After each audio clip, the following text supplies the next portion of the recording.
My name is Walt Everton. I'm 57 years old, and I just recently retired after 30 years in law enforcement.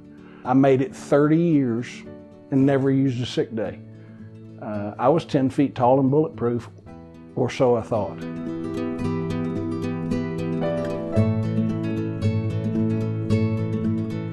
I didn't have any symptoms. I wasn't a daily medicine taker. We did physical fitness tests every quarter. Ex-college Division I ball player, so I was in pretty good shape of my life. I had helped my daughter move some furniture.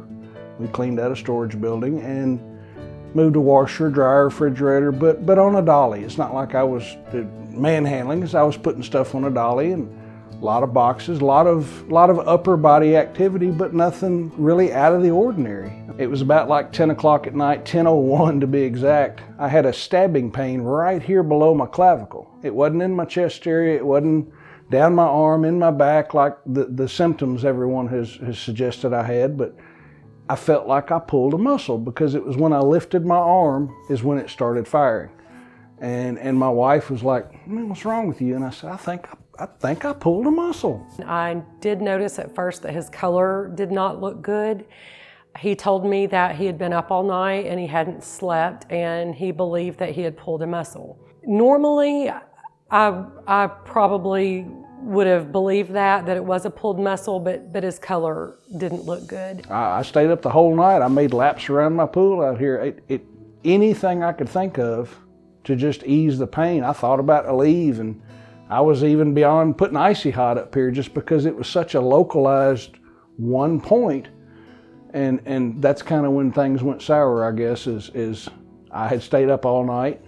My daughter, who's a nurse, came home from her night shift, and she came in and she said, "You don't look good." And my response was, "Well, you don't look good either," just trying to be funny about it. And she said, "No, you don't look good." He was very diaphoretic, so he was really sweaty. His color was very like dusky green, and he was just holding a lot of pressure right here. And I said, "Is your chest hurting?" He said, "No, I just pulled a muscle right here, and I if I press on it, it doesn't hurt so much. I just pulled a muscle moving furniture yesterday." And I said, "Well, you don't look like you've pulled a muscle. You look like you're having a heart attack." Giving Haley credit, she said, "I'm either calling an ambulance or you're going to get in the car right now." And that's probably the worst thing you can do, is give me an order. He was not happy when we told him that we needed to go straight to the hospital. He asked numerous times. He just wanted a leave. He wanted us to get the leave and let him take it, and he said he would be okay. My wife and my daughter are the reasons I'm sitting here right now in front of you, and the doctors and everybody else, but I would have laid there on the bed and I would have passed away out of stubbornness. I'm okay, I'm just having a chest muscle. But in actuality, they told me I was having a massive heart attack, and it had been going on for probably close to 12 hours because of my stubbornness. While my mom's getting dressed and he's kind of getting ready, I'd grabbed some vital signs on him. His blood pressure was through the roof, his heart rate was through the roof. My daughter had told me before we got in the car, "Mom, just drive safely, but as quickly as you can, and just remember that if he loses consciousness, to pull over right away and call 911. It was very scary, but he was conscious all the way to the hospital.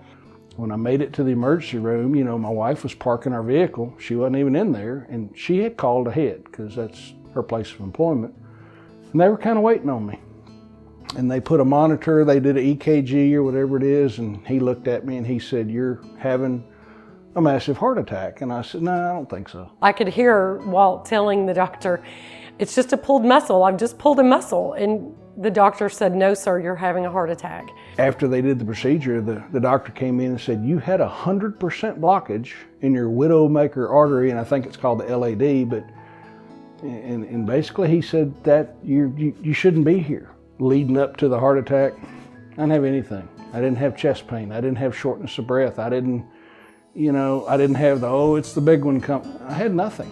I thought I had a pulled muscle, and it turned out that I had something a whole lot worse than that. I grew up in an era, especially in the law enforcement community, you didn't tell somebody if you felt bad. They looked at you as weak. They looked at you as, "Oh, you're a slacker." You didn't say if you had, something's not right. You weren't supposed to acknowledge that.